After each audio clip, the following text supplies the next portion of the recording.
respect to the ground, as if it's traveling in a straight line or an arc or something. And apparently whoever it was who did that, who was looking through this video, thought, that's interesting. I wonder what those black spots are, or tiny dark dots. And then some images were found which looked like they had a shiny top and a dark bottom. An image of some size, so you can see that there seems to be some sort of a shape to it. When this first person found these dark things in his video and told some Air Force people who were interested in UFOs, they started asking if other people had taken videos and seeing if there were any dark spots flying around in the videos. And sure enough, apparently the claim was that they found 7. I've had 2 for careful analysis, and haven't had any others, so I don't know what others might show.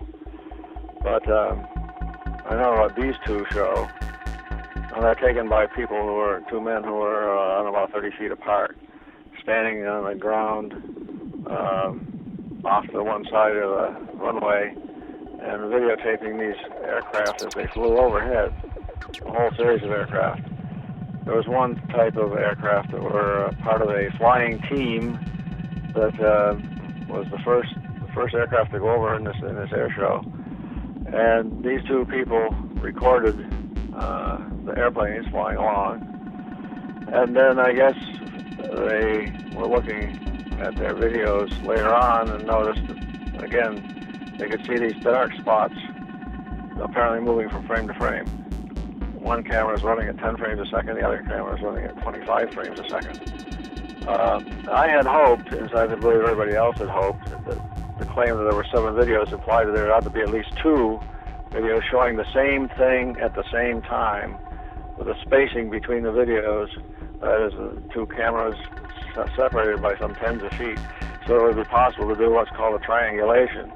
If you know where camera A is looking and you know where camera B is looking, and the 2 sighting lines intersect at some object, and you know the spacing between the 2 cameras, then you can calculate how far away this object was from the cameras. And if you can calculate the distance of the object, then you can use the size of the image in the camera to estimate the actual size of the object. And it was implied very strongly that these 7 videos, 2 of which are the ones that I looked at, showed objects that were large and distant and traveling at huge rates of speed, so fast that people didn't notice them. I'm looking at these 2 videos and doing careful analysis, and I have to raise a question. First of all, I don't see any triangulation possibility in what I've seen. And that rules out the possibility of calculating the distance of the object.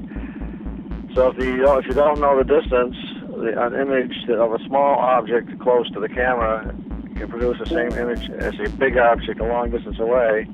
I'd have to opt for a small object close to the camera, namely some sort of insects or bugs that were flying around. This was in the springtime for the southern hemisphere, so why not? Bottom line, I suspect that these videos will be reconsidered as not evidence of unidentified flying objects.